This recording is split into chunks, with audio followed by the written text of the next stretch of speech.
Very quickly, introductions for the record, starting with members of Senate present. I could start with my leader to the left. Thank you, Chair. My name is Lelegwe Tumbesi, Senator for Samburu County, member of the committee. Thank you, Chair. My name is Senator Mwenda Gataya, Narakanidi County, member of this committee. Good morning, Governor and delegation. My name is Jones Maruma. I'm the Senator representing Taita Taveta, Vice Chair to this committee and Chair for disclosure. I also happen to be Vice Chair of the most popular party in Kenya, where the Governor is Chair. Thank you. But I'm not conflicted at all. Okay, we'll be safe to let Sifuna first introduce himself. Good morning, Governor and the team from Homa Bay. My name is Edwin Sifuna, Senator Nairobi. Welcome to Nairobi. Okay, so I did need to gag you. I thought you were going to make references to the sizes of parties and, and positions in parties. Okay, proceed, Senator Wambua. Thank you, Chair. My name is Ano Kwambua, Senator Gitui, a member of this committee. Through the Chair, Cherargei Kiprotich is my name, Senator of the Republic of Kenya, representing the great people of Nandi. And Chair, there is difference between being known and popular. Thank you. We might have to put you under oath to explain the difference, but it is not necessary at this point. My name is Moses Otieno Kajwang. I'm the Senator from Homa Bay County, and I chair this committee. The clerks supporting us. Good morning. My name is George Otieno, Committee Clerk. Good morning, Kibet Kevin, Committee Clerk. Good morning, Malcolm Goge, Legal Counsel. Good morning, members. Osman Hira, Research. Good morning, Shirley Milemo, Hansard Officer. Good morning, Charles Oyasi, Hansard. I'm John Ferris, Sergeant at Arms. Since the last fiscal analyst. That's all, Chair, from us. You're welcome, OAG. Good morning, Chair and honorable members. My name is Dr. Simon Abosu, Director of Audit, OAG. Good morning, Chair and members. I'm Muriki Party Class 1 Officer. You are just the two of you today? Yes. Okay, you're welcome. National Treasury. Good morning, everyone. My name is Edith Kanata from the National Treasury. Karibu, Controller of Budgets. Good morning, Chair. My name is Gilbert Gachanja from Office of Control of Budget. Thank you. Karibu, and finally EACC. Good morning, Chair and honorable members. Patricia Chebet from the Ethics and Anti-Corruption Commission, liaison to this committee. You're welcome. Clerk, can you confirm whether we invited the County Assembly of Homa Bay? Yes, Chair, we did, and the chairman of the committee is here. Chair or member of County Assembly of Homa Bay, if present as a distinct delegation. Okay, give him the mic. Please introduce yourself and tell us what you do at the County Assembly. Thank you, Honorable Chair. I'm Honorable Waka Nicholas, the Chair of Public Accounts and Investment Committee in the County Assembly of Homa Bay. Thank you. Do you have other members with you? No, I came alone. Do you have a clerk of the committee? My clerk of my committee did not accompany me. Okay. Thank you. Fine. I want to believe that you are here representing the Assembly rather than being part of the Governor's delegation. Thank you, Honorable Chair. I'm here representing the County Assembly of Homa Bay. Excellent. Yeah. Thank you. As the chair of the committee. As the chair of the committee. Fine. At the right time, you will update us on how far you have gone with consideration of these reports. I will when that time comes. Okay. Thank you. Governor Homa Bay, please go on record. Thank you, Chairman. My name is Gladys Wanga, Governor of Homa Bay County. Are you alone or you're accompanied by officers? I am accompanied by officers of the county government of Homa Bay. I'm also accompanied by my deputy governor, whom I will ask to introduce himself. Okay, so we can allow your delegation to everyone just to introduce themselves for record purposes. Thank you, Chair. Good morning, everyone. My name is Joseph Magwanga, the Deputy Governor, Homa Bay County. Thank you. I am also the head of agriculture, irrigation, and livestock. Thank you, Chair. fine. The other members, name and your designation in the county. Thank you, Chair. I'm Solomon Obiero, CEC member in charge of finance and economic planning.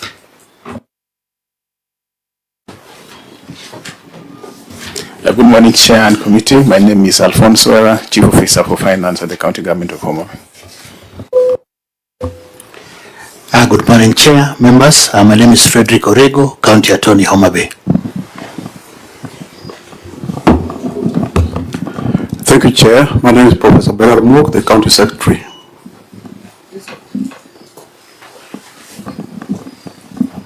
Good morning, Chair. My name is Okello Sita, Head of Accounts, Homa Bay County.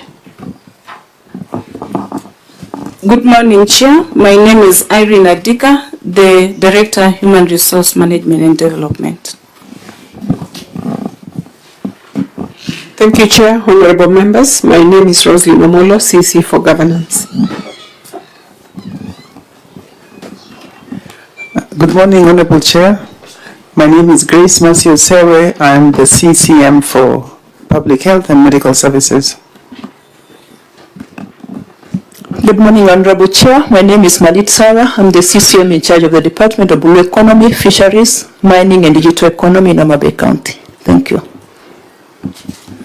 Good morning, Chair. My name is Engineer Elijah Munga. I'm the CC in charge of Sports, Culture and Social Services, Homa Bay County. Yes, good morning, Chair. My name is Dr. Tobias Konyango.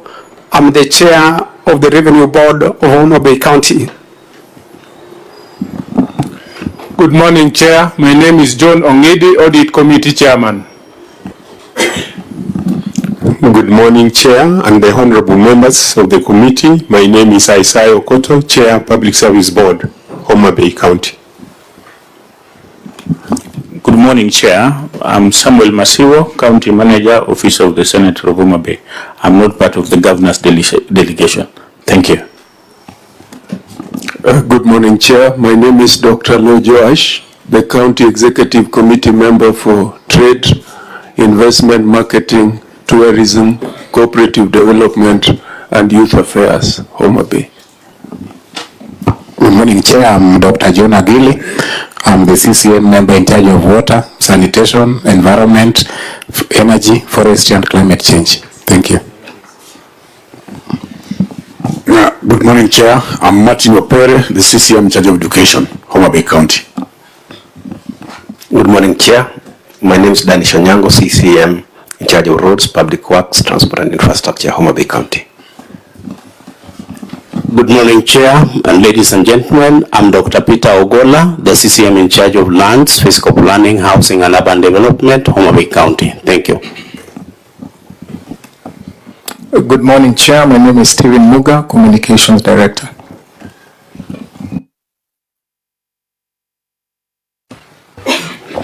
Thank you, Chair. I think that is our team that is in the room at the moment. We have other members of the team who will be called in on needs basis. Okay, that's fine.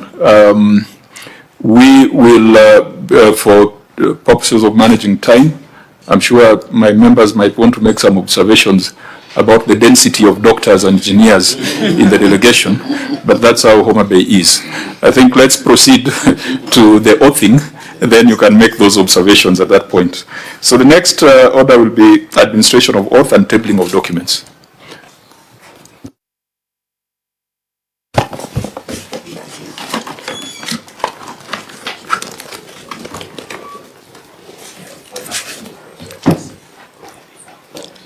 I, Gladys Wanga, do solemnly swear that the evidence I shall give before this committee in respect of the matters before the committee shall be the truth, the whole truth, and nothing but the truth, so help me God.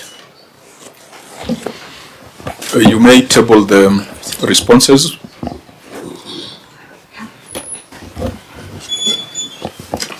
Mr. Chairman, sir, I hereby table the following documents before the committee. Management responses and accompanying annexures for the report of the County Public Accounts Committee on the report of the Auditor General on the audited financial statements for the County Executive of Homa Bay for the financial year 2023-2024, and the management responses and accompanying annexures on the report of the Auditor General on the receiver of revenue for the County Executive of Homa Bay for the financial year 2023-2024. Okay, so let's just quickly confirm the Auditor General. Have you been able to review what's been tabled before us, and are you in a position to guide us? Yeah, thank you, Chair. We were able to receive the responses, the annexures on time, and we are ready to proceed for everything. Clerk of the Senate? Yes, Chair, I do confirm that we received the documents on time. Unless there are preliminary observations, I think then we'll just go straight to the reports that are before us. But before we go to the detailed report of the Auditor General, I think it's important also to just, for purposes of clarity, to reiterate why we are here. We are here to deal with the report of the Auditor General for the financial year 2023-2024. The Senate has made significant strides in being up to date. A year or two back, we used to call you for 3-4-year-old audit reports. And we took the view, of course, guided by the Constitution and certain decisions from the courts, that this exercise needs to be done within the constitutional timelines. In February-March, we sought responses from the Governor of Homa Bay on the issues that were raised by the Auditor General. Due to limitations of time, we were not able to have a physical meeting, but we relied on your written responses to do a report to the Senate. It is on that report and recommendations of the Senate that today we will be asking the Governor to update us on the measures and action taken. So the parameters for today's conversation is the report of the Auditor General and the recommendations of the Senate. Some of those recommendations were for EACC or DCA to take some action, or for the Governor to take some action. That is what we will be probing today. I take judicial notice that there have been conversations, particularly in the county where we come from, with regards to certain topics, some of which might be in this audit report. I have received a memorandum from contractors from Homa Bay County, and I had made it clear to them that they can reach their senator anytime using any media, using the press, using social media platforms. That is okay. But when it comes to addressing the Senate as an institution, then there are certain procedures and formalities that must be followed. And I therefore communicated to the contractors that they could file a formal memorandum or letter to the Senate, and this committee will grant them an audience. And if this committee needs to call the Governor to respond to the issues they have raised, this committee will do so. So I want to encourage, be they the contractors, be they the circles and institutions, some of whom have sent petitions to me saying that statutory deductions have not been remitted. We are not rubbishing those allegations, but we are just asking we do it in a formal manner and a structured manner, so that the Governor and the County Executive has an opportunity also to respond to the issues. So today we will deal with the report of the Auditor General. The other related issues, if we can't process them here, we can still set another date for a broader conversation with the other stakeholders. In the earlier deliberation in the morning, we have also taken the position that we are more effective when we come to counties. And so in the month of October, or perhaps towards the end of October or early November, we intend to do a county visit to the Western Circuit, where we'll be visiting Nyamira County, we will visit Homa Bay County, and a few other neighboring counties, because some of the issues in this report require physical verification. So you can't discuss Kigoto in Nairobi. You cannot discuss water pan in Karachuonyo in Nairobi. So we will still have that opportunity to come to Homa Bay and engage those various stakeholders. So I just wanted to make that clear and to assure those who had expectations that we'll be discussing in detail issues to do with contractors, that if we do it properly and formally, then the Senate will be seized of the matter, and we will even come to Homa Bay to have that conversation. So with that, we can go to the report of the Auditor General, but I want to ask the County Assembly, first of all, whether they have processed these reports and if there are any recommendations that you may wish to share with the Senate. Chairman, Public Accounts Committee. Thank you, Honorable Chair. I want to confirm to this Honorable Committee that we've processed this particular report. We've engaged with the executive for the purpose of this, and our recommendations were forwarded to the executive for actualization. And I believe, because I've also seen the report they've presented before you this morning, all that we actually indicated to them for the implementation has already been undertaken. And I believe they are captured before you. You will be able also to look at them and advise accordingly based on what we prosecuted within the Assembly. I thank you. Honorable Chair, are you able to share with us your report, the report that you're referring to? That was actually forwarded to your secretariat through the clerk's office. Clerk? Chair, no, we have not received it. Auditor General, have you been involved in that exercise that the Chair is referring to? Chair, we confirm that we have not been involved in that exercise. If there are committee meetings, ideally, you're supposed even to fight the Auditor General in that process. But as far as I'm concerned, I'm not aware about that meeting where they prosecuted this report. Chair, would you like to reframe your response, because it's a very specific one? We are dealing with the reports for 2023-2024 financial year.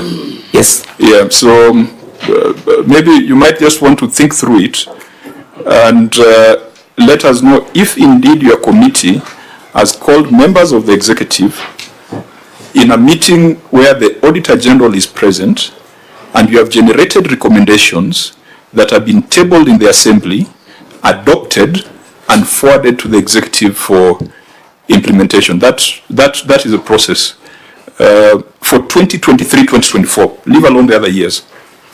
Honorable Chair, I'm clear in my mind that this particular financial year in question has been processed by the Assembly, and if you give me some few minutes, it will be wired in soft to the Senate Secretariat so that you will be able to see. And I also want to bring to your attention, I really like when the Auditor General disputes, we always do a letter to the office, and you see this cannot stop us from proceeding if it is their obligation to send the officer to come and attend our meeting. But this one in particular, we've prosecuted, we've called the executive, and that is why I'm here. In a few moments, you will get to see the report before a conclusion of this meeting. But whether to confirm the position of the Auditor General, I believe if you want to engage me on that, I'm here. Thank you. I think my colleagues could be having views on this, but I don't want us to debate it because the Chair said he's going to furnish us with a report. Please get us a report, and parliaments operate in the same way. A report that indicates the date on which it was tabled, yes, the date on which it was adopted by the House, and it would be helpful also the forwarding letter from the clerk of the Assembly to the executive. But any process of that nature that does not involve the Auditor General is null and void. Senator Wangua. Chair, very interesting. The Chair says he likes it when the auditor disputes. Why do you like it? Thank you, Honorable Chair. Maybe through you, Chair. Can I respond to that?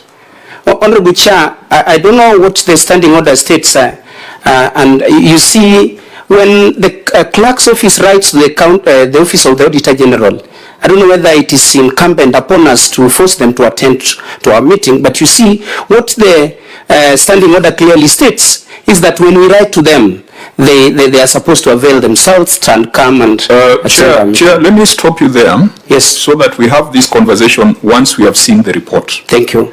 And please, you as a member, you know some of the implications of making statements that are not factual before a committee or parliament. And I am not putting any doubts, because you have promised you are going to table the report. It will be very useful. You can quickly tell your clerk to forward it to us, because we don't supervise you as a county assembly. Yes. You are the primary overseers. And when we find that an assembly has done a proper job, our work here at the Senate is very simple. We just take your recommendations and ask the governor, why haven't you implemented the recommendations of the county assembly? Thank you. So please get that document quickly. Once we get it, we shall just look at your report and life is going to be easy.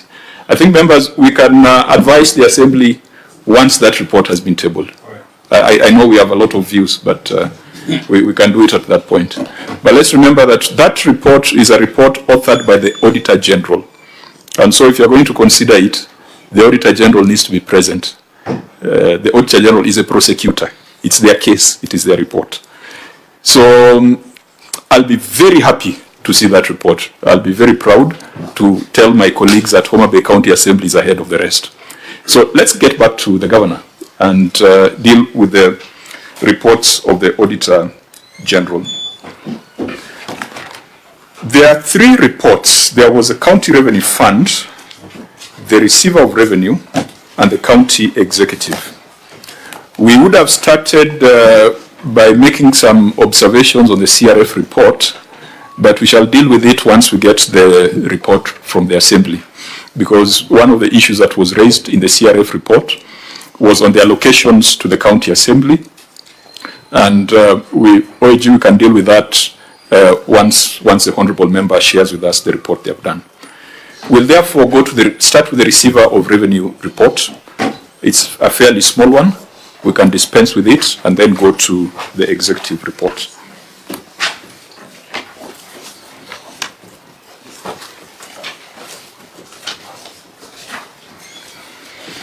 Auditor General, on the ROR, you raised several issues. The Senate made several recommendations. Overall, how many of the Senate recommendations have been implemented? Just give us a dashboard. Yeah, thank you, Chair. There were 18 issues that have been raised. 3 issues has already been addressed, 3 partially addressed, and 2 issues not addressed. You said there were 18 issues. No, 8, sorry, 8 issues. 8 issues. Yeah, sorry.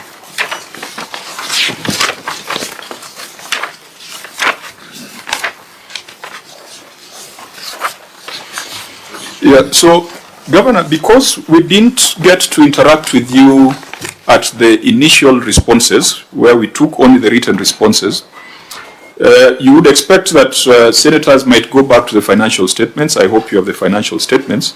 There could be some clarification that would be necessary from the financial statements. I think let's start by asking, who is the receiver of revenue in Homa Bay? Who is the designated receiver of revenue?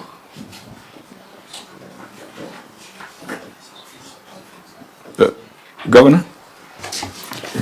Thank you. This is Mr.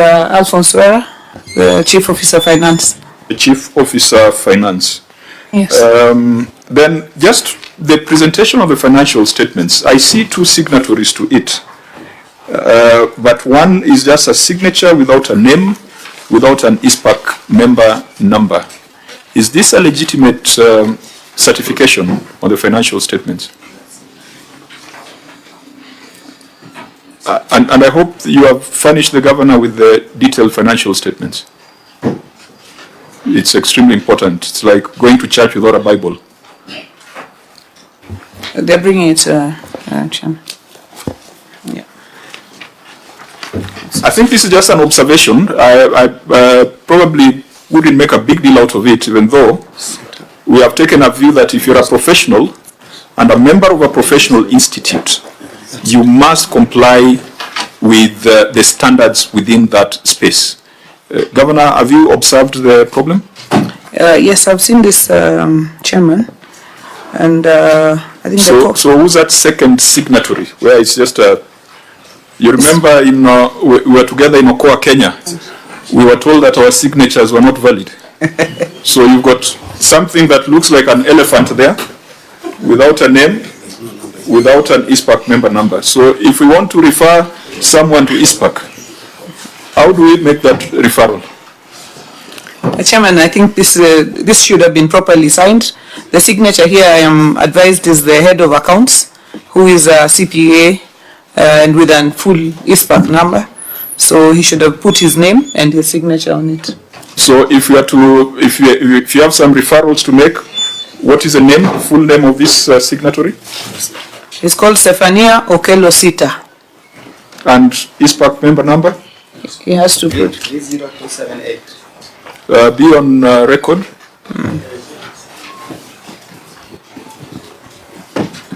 Thank you, Chair. 30278. Are you in good standing with the Institute? Yes, I do. If you continue signing financial statements without those details, you will cease to be in good standing. I hope you know what I mean. Noted, Chair. Yeah, and you had introduced that your people have PhDs and they are professors. So some of us are now starting to believe otherwise. Because if they are not confident enough to display their standing and who they are, then it is not good. Perhaps what you should have done for neatness is to find out from him why then he uttered a document to the Senate in the manner that he did. Right. Because I mean, how do you explain that? He's here, he's giving us the number. How do you even know that he's the one making the governor knows first? Maybe that one can be confirmed by the Secretariat, the ISPAC number, whether he is active or is in good standing. There are two things that Chair needs to be confirmed: whether he is active and whether he is in good standing. And then number two, we need to invoke the Public Audit Act.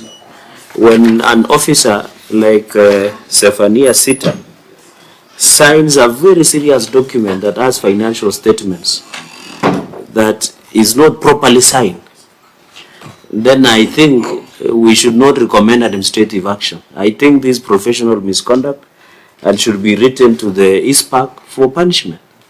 Because I can imagine this recklessness and dereliction of duty that has been done. So, Chair, unless Mr. Stephania Sita will tell us something unique that will avert our thinking in terms of signing this documentation, then the Public Audit Act and the necessary ISPAC, he must be punished accordingly. And I think, Chair, you have made ruling where even clerical errors, these matters have been referred to the ISPAC. So, Chair, I submit that as the Secretariat check on the ISPAC number of this gentleman, this matter must be taken up by ISPAC and, of course, cited for professional misconduct. I yield, Chair. Could we just go through the report and find out whether there are any other professional malpractices beyond the signatory ones? Then we can consolidate our case to ISPAC. But I think that's an observation that if there was some keenness, the auditor ought to have raised it and it should have been arrested at the management letter level. We expect Homa Bay to do better because the stories of on-source revenue in Homa Bay, what we hear are stories of success. But let's look at the details. So, OAG, why don't we start by looking at the systems environment? I think the governance environment. Governor, I've had someone introduce themselves as a chair of a board. So maybe before we go to the systems, you could just let us know, the governance structure. So you've got a receiver of revenue, you've got a board. How is that, how is that structured? And maybe we can pick a lesson or two from there, which you can share with the other governors. Thank you, Chairman. And maybe I'd like to thank you and congratulate the committee for coming up to date, because I know it's not easy. I know the number of hours, having sat in PIC, it takes to just get to up to date 23-24. So congratulations, Chair, and we are proud that to be associated with you, Chair, as Homa Bay County. But coming to the question of the structure of how we do our revenue collection, so we have our receiver of revenue as the Chief Officer for Finance, and we also in 2023 did pass a Homa Bay County Revenue Board Act, and we constituted a County Revenue Board chaired by Dr. Konyango, who's here with us, and they are the ones overall responsible for collection of revenue, the administration of revenue collection. It is a board of 7 members. There's 7. Yeah, it's a board of 7 members with us a CEO of the board who is also the director of revenue in the county. So what they do is, apart from running, they're a part-time board, so they run revenue collection, and we convene every second Thursday of the month. The board convenes all of us, the entire, myself, my TCs and the chief officers, to review the revenue collection. So in terms of structure, we have the Revenue Administration Act, we have the Revenue Board Act, and then we have the Finance Act. So that is the structure that we use for purposes of revenue collection, Chair. So the receiver of revenue is also a member of that board. It sits in that board. In terms of forecasting for on-source revenue, is that done by the board or that is done by management? This is done by the board in consultation with the management. So it is done by the management in consultation with the board. Because one of the concerns that we had noted earlier is that you had a budget of 2.3 billion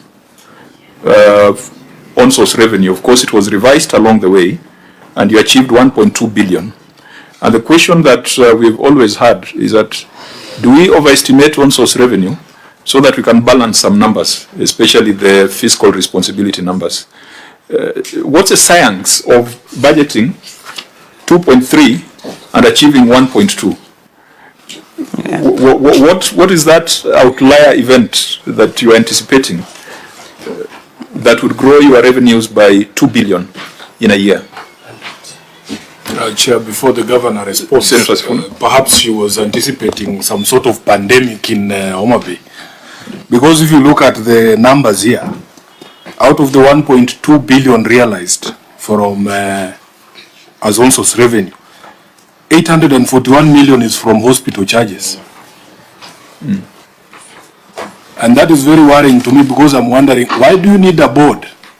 I thought that board is for revenue is supposed to come up with creative ways to raise revenue for the entity governor. Just sitting there at level 4 and waiting for people to come and pay hospital fees is not very creative. And the people of this country have heard stories about how healthcare is supposed to be free. What happens, Governor, when we achieve true universal healthcare? The entire revenue model for Homa Bay will collapse. You may have noticed that the budget for hospital fees was 1.8 billion. I think that was the original budget, 1.8 billion. Yeah, so maybe, so what's the science around these numbers? Because there needs to be, if you're doing zero-based budget, you don't just wake up and plug in a number, put a number in the air. It must be aligned to certain factors. Chair, maybe Senator Chorage, then the governor can answer. I want to agree with Senator Sifuna because, and you know, we have passed Facilities Improvement Act, which now separates the revenue that goes to hospital. And I'm trying to look at the revenue streams of Homa Bay under receiver of revenue.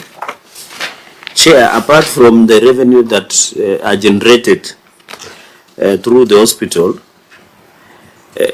what is, maybe the fiscal analyst can tell us, Chair, what is the revenue potential of Homa Bay?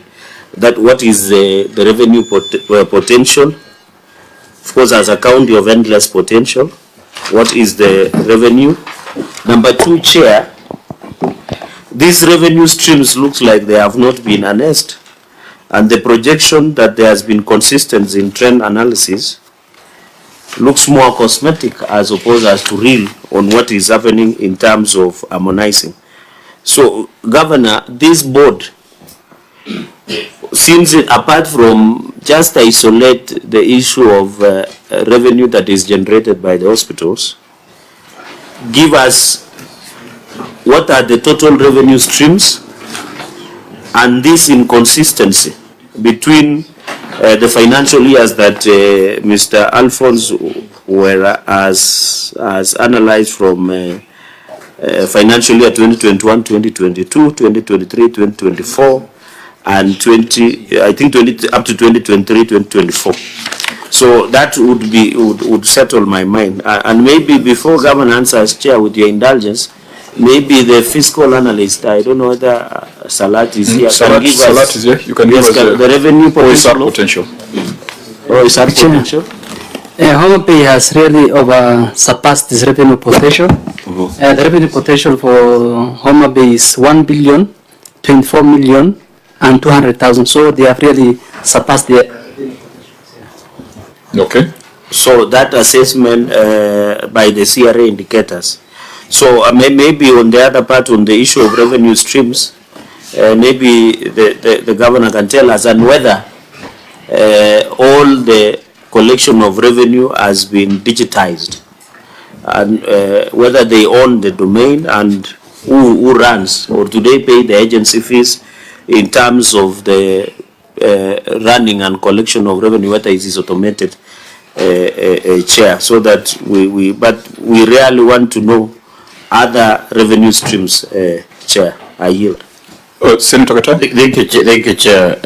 I want to end on the question posed by Senator Sifuna. One would be interested to know now that we have a board in place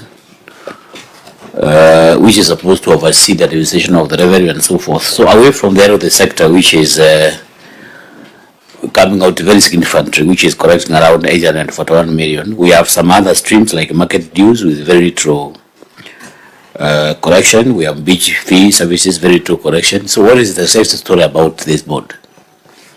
Okay. If you delete, if you are not considering any of the sector, I mean, other streams are almost like there's nothing being corrected from those other streams.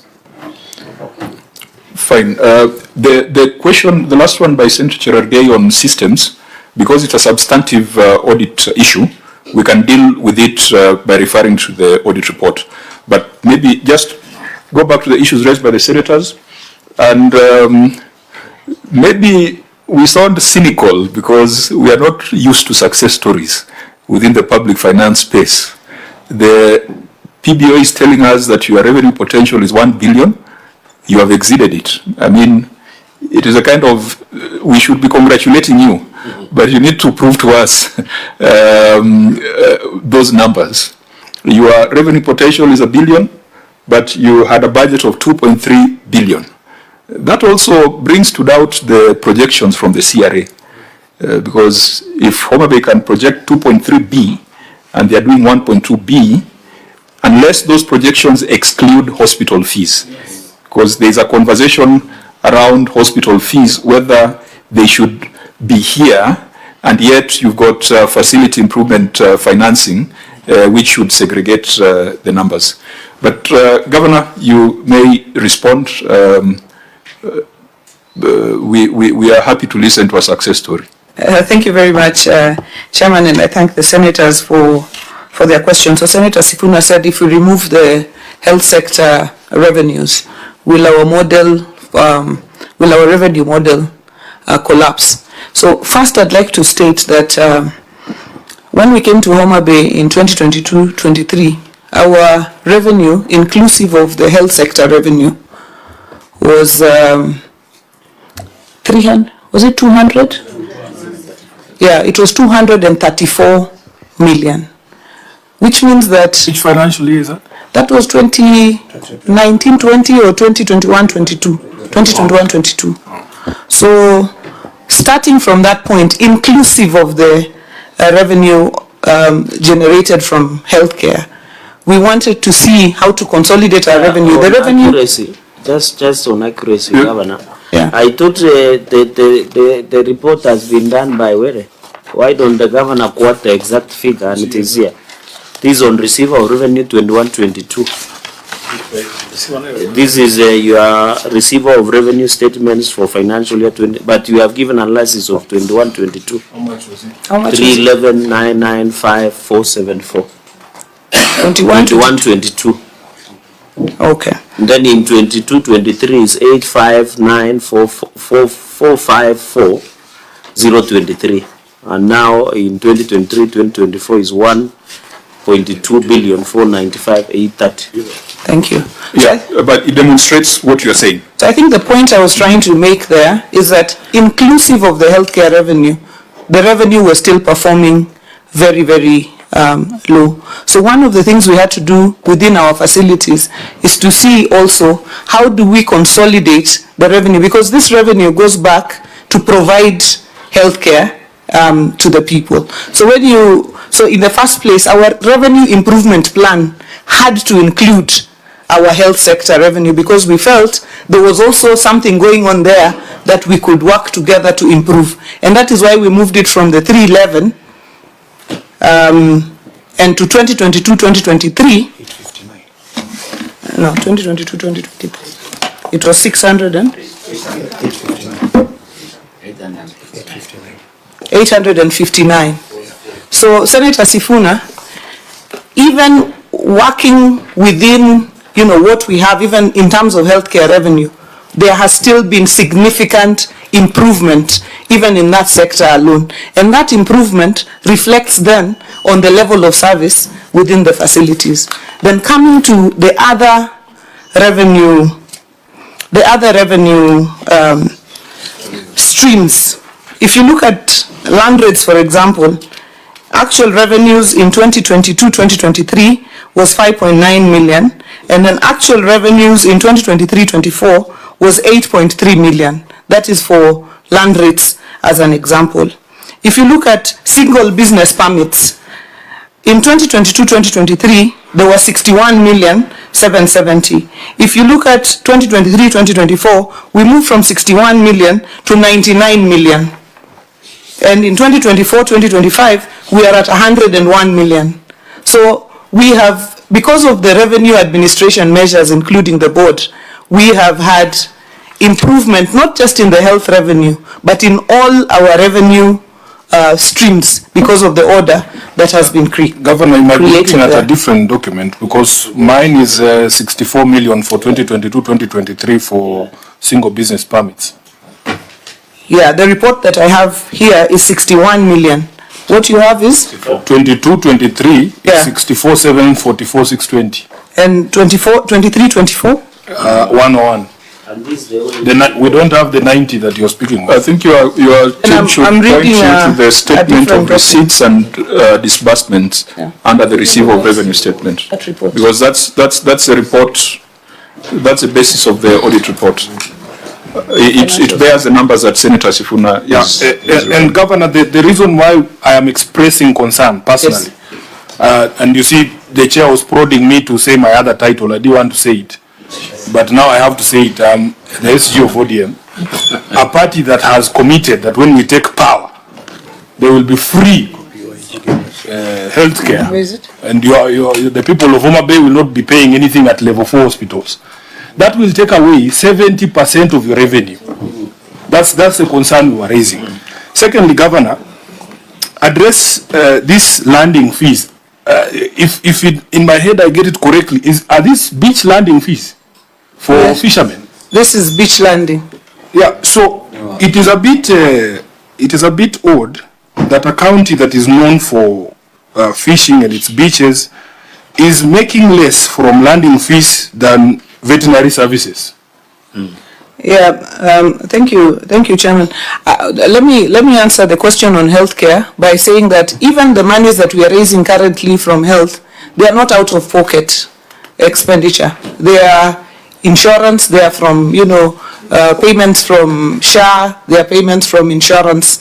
Mostly, actually, 95% is payment by insurance to the facilities. So it's not out of pocket. So even when we get to universal health coverage, like we're doing at the moment, these monies continue to come because people don't pay out of pocket, but they're paid, the insurance pays the facilities. NHIF pays, but SHA pays even more now for facilities because the registration is higher. In terms of fish landing, Mr. Chairman, you are a fisherman yourself, and you know that it has been very, very difficult to harness a revenue stream like fish landing, because people have been landing over the years for free.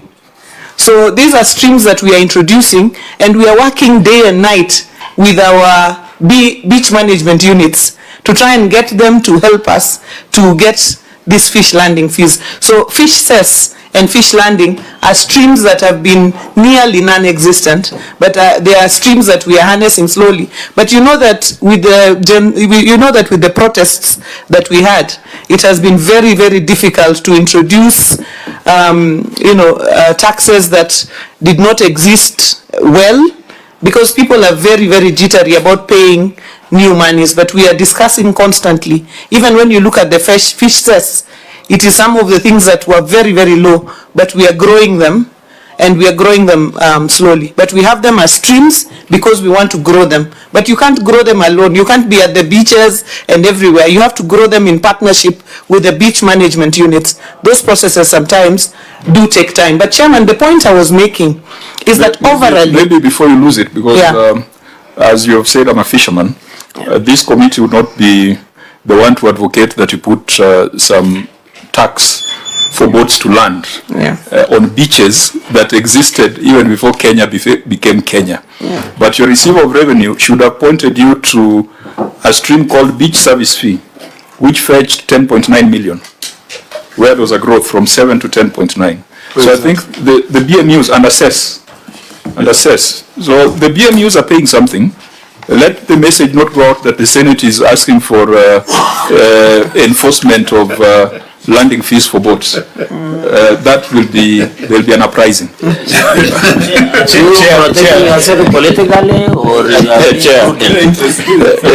Chair, first of all,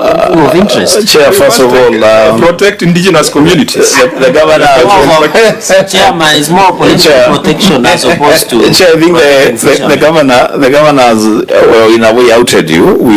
Now we know that you're a fisherman. You have interest to protect when it comes to landing fee.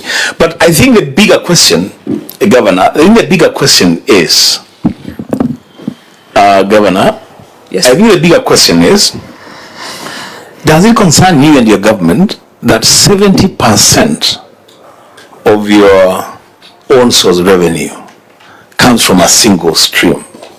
You know, that should concern anyone. Whether or not that means you introduce fees in landing and whatever you're going to do, it must concern anyone that 70% of an entire county's own source revenue comes from one revenue stream. And are we that sick? That's a problem. Chair, on health, so that she can combine both. Apart from being concerned, you have said it's mostly not out of pocket, but you are getting, Chair, I think 3 days ago or for last week, we were with the ICT committee in Machakos, and they had a pending bill of 500 million from SHA. So what is the success rate? Because as under the arrangement, the wananchi are not supposed to be charged on outpatient. So you have made comparison between the NHIF and SHA. So how can you paint the picture on how this revenue will grow? Because if you are saying it is more significant after the reimburses from NHIF, there will be a great improvement through the social health authority. So can you paint that? And you know, Chair, we saw, and you know, we are judicially noticed that there were some of your facilities that they were being accused that they do not exist, but they receive remittances from SHA, and I think it became a national concern. So maybe put into us that perspective in terms of reimbursement from the social health authority. But on the issue of whether they are sick, I think you should tell us whether is the facilities within Homa Bay serving only Homa Bay residents, or some of your neighbors from Kisumu and Kisii have immigrated, and therefore that is where you are getting more resources. Okay, Governor. Thank you, Chairman.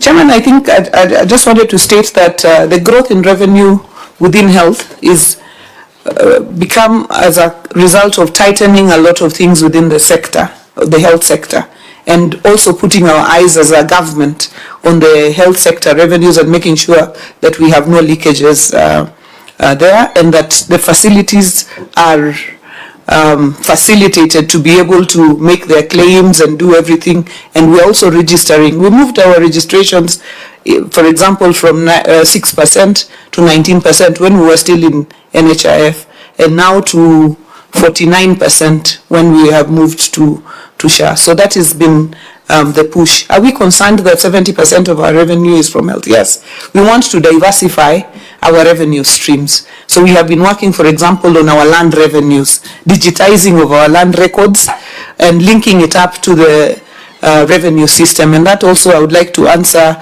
Senator Cherargei, who asked, do we have a digital system? Do we have all our streams onboarded on the digital system? Yes, we have most of our streams onboarded onto the digital system.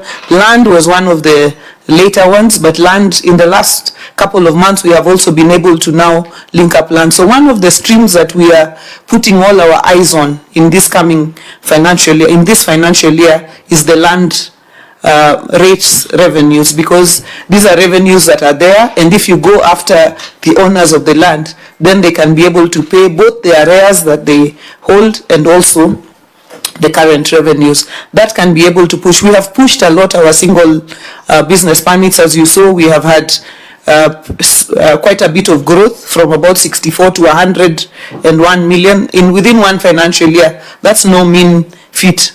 Remembering that Homa Bay is a rural village county, most of the towns are in the rural areas. To get SBPs to that extent also took a lot of work, digitization, digital invoicing, so that people are able to pay up for the invoices. I wanted to respond to the question of SHA and the facilities that were said not to have existed, and I think it is very clear that in naming of places, many areas have the same name, and in this case we had a facility that we are yet to open in Nyandiwa in Kasipul constituency. It is a dispensary.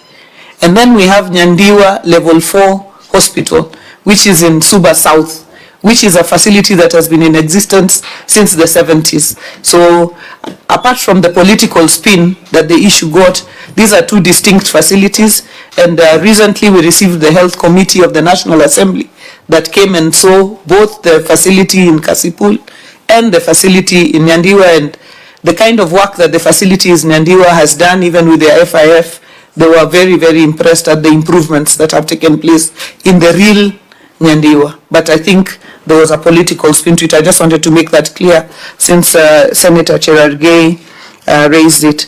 So the question of are we that sick does not really arise. I think people get sick and go to facilities, but the reason for increase of revenue is very, very deliberate.